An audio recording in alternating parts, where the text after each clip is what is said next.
Om Namo Bhagavate Sri Ramanaaya. Namaskaram. Prostrations to our Guru, Bhagavan Sri Ramana Maharshi, by whose anugraha or grace we are treading this wonderful path of Atma Vichara Yoga. Namaskaram or prostrations to all the rishis who have revealed us the great Vedas and Upanishads for the good of all. What is the purpose of Shrishti or creation? If we have to give a direct answer to this question, it is this. It is for the reason that we shall ask this question about creation.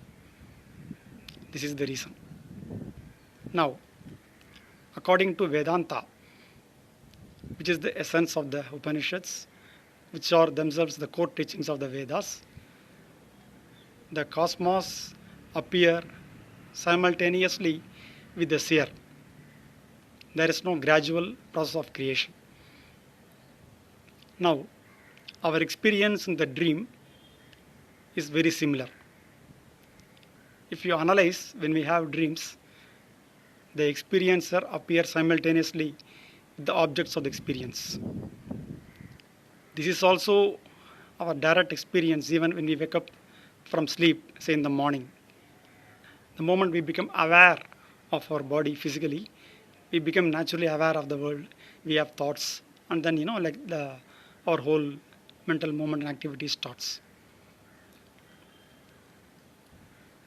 So all the different theories of creation are aimed at turning the seekers' minds within so that they can understand the truth behind their own existence and thereby becoming aware of the truth behind the creation as well. Now, the time and space is unlimited, limitless. So, all the different kinds of creations have been, explained differently in various ancient scriptures. But all these things are in our minds. So, if we can see our mind, then basically we go beyond the time and space, and thereby we become one with Atman. We need not wait for some distant time to have experience of this particular thing. Even for a moment, when our mind is turned within, when we remain quiet within, in those moments, basically, we go beyond time and space. We abide in the heart.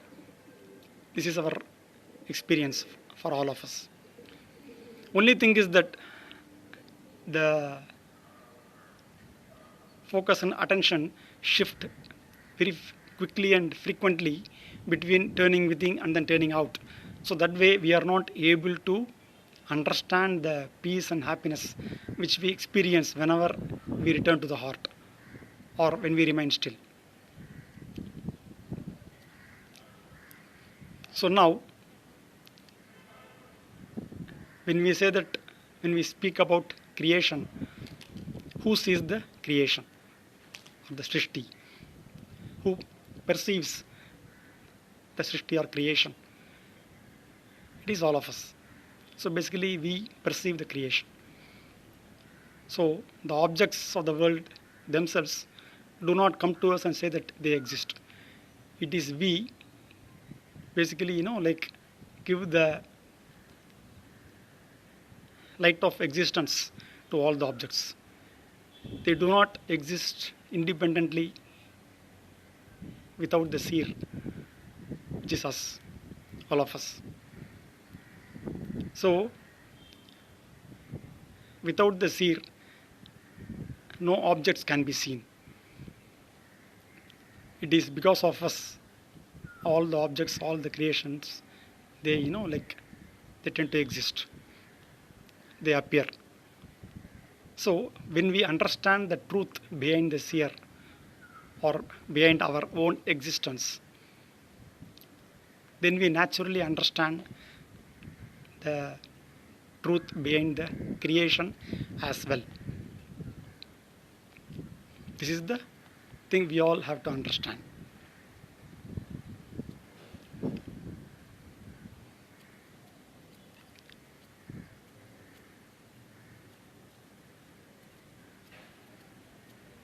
Because this is the actual experience which we can see in our daily life.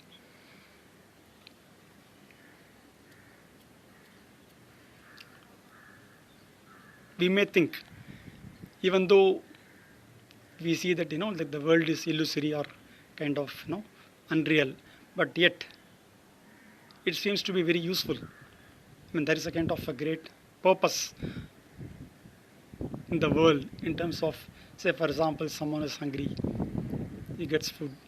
I mean, the food satisfies someone's hunger. Someone is thirsty, with water he is able to satisfy his thirst and he becomes happy. So every objects of creation in the world is very useful for the humanity. So how can we say all these are unreal? Now the thing is, if phenomenon will not be reality just because it serves a purpose. Even in dreams, we have so many requirements which are satisfied by the objects of the dream. A person who is hungry in dream, he gets satisfied by the food which is there as part of the dream. So, the utility is not the criteria for reality. Rather, for something has to be real, it has to be real all the time. If something is real for a certain time period and then it becomes unreal, then it cannot be real. What is real has to be real all along, forever. So what is the standard for reality? Only that alone is real when it exists by itself and when it reveals itself by itself, and it should be eternal and ever unchanging. Now we can see whether our creation of the universe, whatever objects we see in the universe, whether if they can satisfy this standard for reality. Basically, universe exists because of the seer, because of us. We give the reality to the universe. So it doesn't reveal itself by itself. It doesn't exist by itself. So it cannot be reality. Same way, we can even check our state of existence. We see the universe, creations, everything during our waking state. Now in our deep sleep, we are not aware of any creation or anything. And again, when we are awake, again we become aware. So it is not eternal. So that way you can say that universe doesn't satisfy the criteria for reality. So the only thing which can satisfy the criteria for reality, which is eternal and ever existent, is our own true inner existence, which is there all the time. Even in deep sleep, even in dreams, it is there. And even with our aging, it doesn't change or decay. The existence awareness within us, which is about what we really are, which we are aware as ourselves all the time. This existence awareness never decays, never changes. Even from the time we were a kid, and then like we're the teenage, and then we grow older. Whatever the time period, our existence awareness remains same. Only our physical body and the thoughts, they undergo changes, modifications. So this is basically we can infer from our experience. Now, it is our own wrong mental concept which bind us. not the God's creations. The God's creations in terms of our whatever has been allotted to us as part of our karma, prarabdha karma, it doesn't in a way bind us. Rather, by giving us pain and pleasure during our life, it slowly turns us within towards self-realization, towards a path, true spiritual path. So the God's creation in terms of whatever the allotted karma for each of us actually does good in the highest sense by turning us towards the right spiritual path. But it is our own wrong mental concept in terms of the Dehatma Buddhi, I am the body idea, which really bind us. Now, to understand how this is a wrong knowledge, let us see a short story here. Two people went on a pilgrimage to a pilgrimage place. On the way, one of them contracts a disease and he dies, passes away.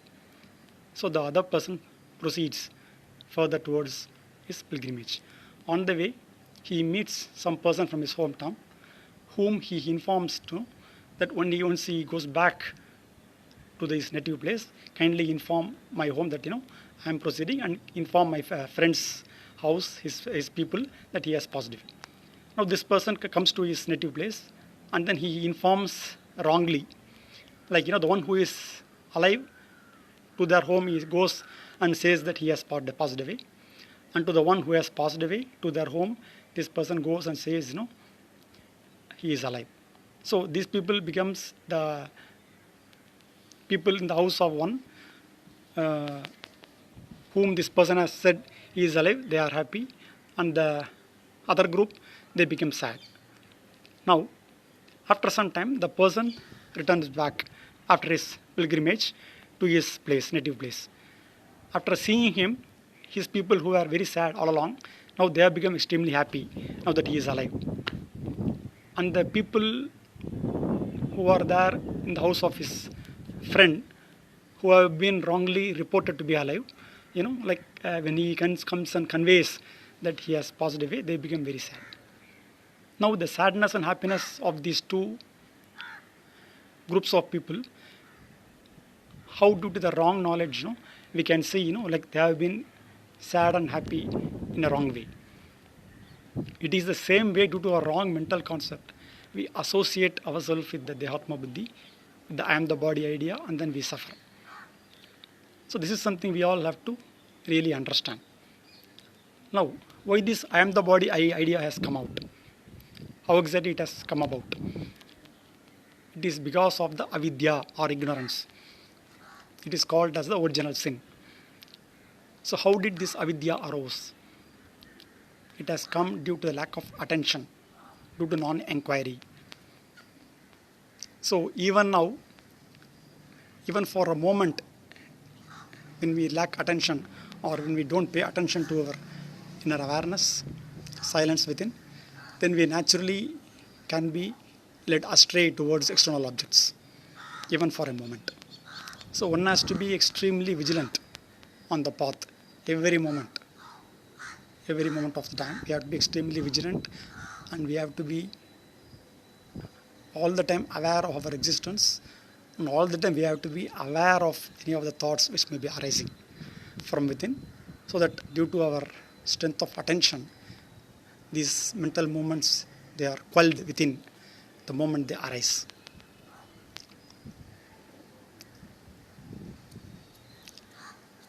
So here Bhagavan Ramana used to speak about one specific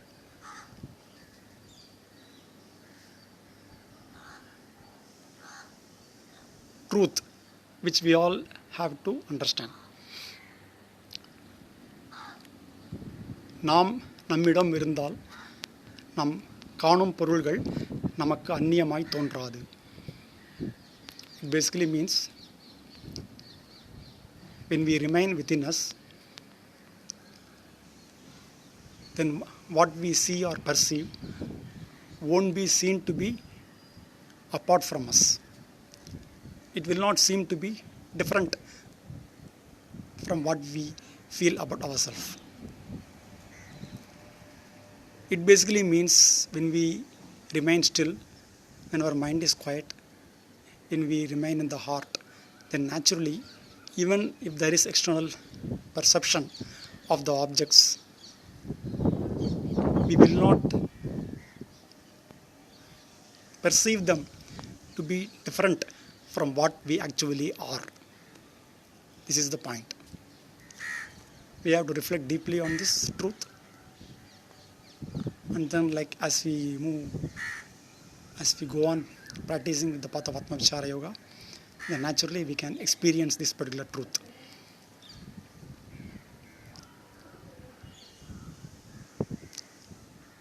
So as I said earlier, this understanding of this truth and to remain as what we are, our Atman, is the very purpose of the creation. This is what we really need to understand.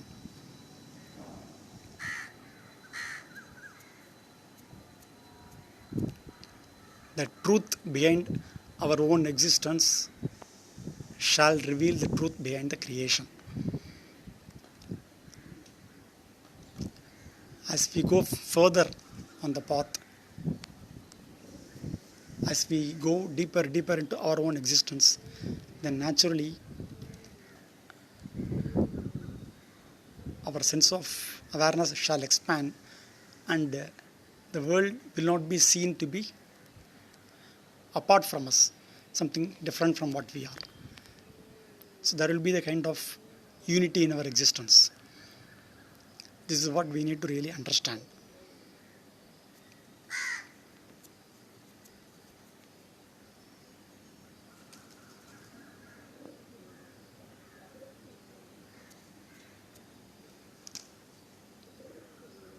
All the different theories of creation are really meant to instill this understanding in the minds of the seeker. This is the truth. So let us keep